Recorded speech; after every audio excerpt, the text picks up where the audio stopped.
5 August সংসদ ভবনের চারপাশে উত্তাল জনতা, দেওয়াল টপকে ঢুকছে মানুষ, আর ভেতরে যেন অন্য কোনো জগৎ। জনরোষ থেকে বাঁচতে আতঙ্কিত ভীত সন্ত্রস্ত স্পিকার শিরিন শারমিন চৌধুরী, সাবেক প্রতিমন্ত্রী জোনায়েদ আহমেদ পলক এবং আরও কয়েকজন সংসদ সদস্য হঠাৎ করেই অদৃশ্য হয়ে যান। লোকমুখে গুঞ্জন, তারা সংসদ ভবনের নিচতলায় থাকা একটি গোপন কক্ষ এবং সুড়ঙ্গ ব্যবহার করেছেন। বাস্তবে জানা গেছে, যখন ছাত্র জনতা সংসদ ভবনে হামলা চালায়, তখন স্পিকার শিরিন শারমিন চৌধুরী এবং অন্যান্য এমপি মন্ত্রীরা সংসদ ভবনের স্পিকারের কক্ষের পাশাপাশি একটি অফিস কক্ষে আশ্রয় নেন। নিরাপত্তা কর্মীরা যে কক্ষটিতে তাদেরকে রাখেন সেখানে কোনো বাথরুম ছিল না। সামনে ভাঙা টেবিল চেয়ার সাজিয়ে রাখা হয় যাতে বোঝা যায় কক্ষে কেউ নেই।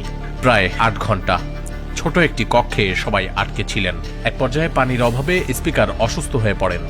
গভীর রাতে এক সাংবাদিকের টেলিফোনে খবর পেয়ে সেনাবাহিনীর একটি বিশেষ উদ্ধারকারী দল এসে স্পিকার সহ অন্যান্য মন্ত্রী ও সংসদ সদস্যদের নিরাপদভাবে তুলে নিয়ে যায় ক্যান্টনমেন্টে অবস্থানকালে বাইরের জনতা, উত্তেজনা এবং প্রশাসনের চাপ বজায় থাকে। সংবাদ মাধ্যম থেকে শুরু করে সামাজিক যোগাযোগ মাধ্যম সবখানেই আলোচনার কেন্দ্রবিন্দু স্পিকার। হঠাৎ একদিন খবর আসে তিনি ব্যক্তিগত সিদ্ধান্তে চেক আউট করেছেন, অথচ তাকে কেউ বের হতে দেখেনি। এটি আরও বাড়িয়ে দেয় রহস্যের আবরণ। সেপ্টেম্বর 2, সরকার পতনের 27 দিন পর বঙ্গভবনে টেবিলে আসে এক অদ্ভুত চিঠি, স্পিকারের পদত্যাগপত্র। কিন্তু তিনি নিজে কোথাও নেই। ডিজিটাল যুগে অ্যানালগ চিঠি পাঠিয়ে তিনি যেন বোঝাতে চেয়েছেন, আমি আছি আবার নেইও। প্রশাসন ও জনগণ সবাই হতবাক। এরপর আসে দীর্ঘ 20 মাসের মাস্টার ক্লাস। আইনশৃঙ্খলা বাহিনী তাকে খুঁজছে, কিন্তু কোথাও ঠিকানা মেলে না। তবু জানা যায় তিনি আত্মগোপনে থেকেও পাসপোর্ট নবায়নে ফর্ম জমা দিয়েছেন। প্রশাসন তাকে খুঁজছে আর তিনি শান্তভাবে বসে অনলাইনে ফর্ম পূরণ করছেন। এক ধরনের প্রশাসনিক কমেডি।